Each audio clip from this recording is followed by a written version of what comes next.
నటుడు ఫిష్ వెంకట్ కన్నుమూశారు. కిడ్నీ సంబంధిత వ్యాధితో గత కొంతకాలంగా బాధపడుతున్న ఆయన ఆసుపత్రిలో చికిత్స పొందుతూ తుదిశ్వాస విడిచారు. 2 కిడ్నీలు డ్యామేజ్ కావడంతో డయాలసిస్ కోసం కొన్ని రోజుల క్రితం బోడుప్పల్లోని ఓ ఆసుపత్రిలో చేర్చారు కుటుంబ సభ్యులు. అయితే 2 కిడ్నీలు మార్పిడి చేయాలని వైద్యులు చెప్పినట్లు ఆయన కుమార్తె ఈ మధ్యనే చెప్పారు. వైద్య సేవలు పొందలేని దీన స్థితిలో ఉన్నామని, దాతలెవరైనా సాయం చేయాలని వేడుకున్న కొద్ది రోజులకే ఫిష్ వెంకట్ ప్రాణాలు కోల్పోవడంతో కుటుంబ సభ్యులు కన్నీరు మున్నీరవుతున్నారు.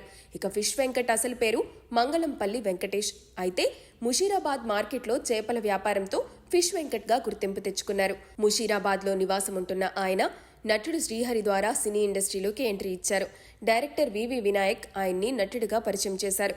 ఫిష్ వెంకట్ 100కు పైగా చిత్రాల్లో హాస్య నటుడిగా, క్యారెక్టర్ ఆర్టిస్టుగా సినీ ప్రియులను అలరించారు. ఆది, దిల్, బన్నీ, అత్తారింటికి దారేది, డీజే టిల్లు ఇలాంటి హిట్ సినిమాల్లో నటించి మంచి గుర్తింపు తెచ్చుకున్నారు. ఇక ఆయన ఆరోగ్య పరిస్థితి తెలుసుకున్న పవన్ కళ్యాణ్ గతంలో సుమారు 2 లక్షల రూపాయల వరకు ఆర్థిక సహాయం చేశారు. ఇలా ఆర్థిక ఇబ్బందులు, అనారోగ్య సమస్యలు కారణంగానే సరైన చికిత్స తీసుకోలేకపోయిన ఫిష్ వెంకట్ మరణించారని తెలుస్తోంది. ఫిష్ వెంకట్ మరణం ఇండస్ట్రీకి తీరని లోటని పలువురు పేర్కొంటున్నారు. ఇక ఆయన మరణ వార్త తెలిసిన అభిమానులు ఈయన మృతిపై స్పందిస్తూ సంతాపం తెలియజేస్తున్నారు.